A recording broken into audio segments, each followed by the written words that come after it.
Our topic is about cheating. So, what can you say about cheating? Why does a person cheat? Well, there's actually a lot of reason why a person cheats. For example, sa lalaki, syempre most of the time, they're really seeking for attention, lalo pag bago yung relationship.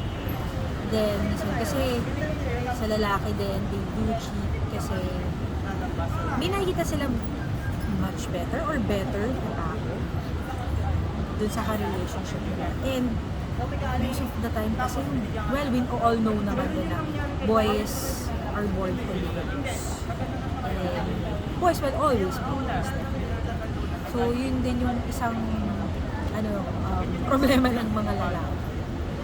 Kumbaga, ang dalang mo nilang makakakita ng ng lalaking loyal talaga, who are going to stay for a long time sa relationship. Yun. So, sa tingin mo, cheating is a choice? Or Yes. it's by nature?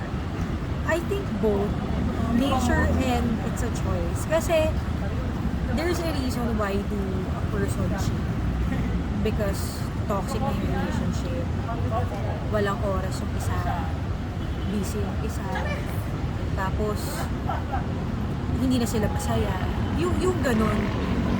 And then, dun sa na-meet nilang mga tao, in a way na doon nila nakukuha yung gusto nila, yung wants nila, yung satisfaction nila sa isang relationship.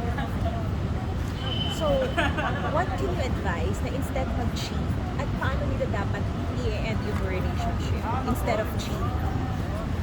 For me kasi, there's no end in a relationship or sinasabing tutuldukan. Kung alam mo naman na nahirap ka na sa isang relationship and you know na it's no longer working, then it's up to you how to end it.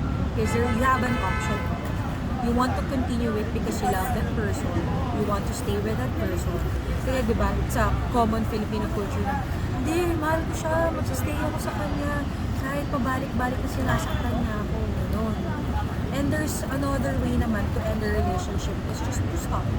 To stop loving that person or to stop as like in. Minsan nga, iba nga na nag-shit yung tao kinabukasan.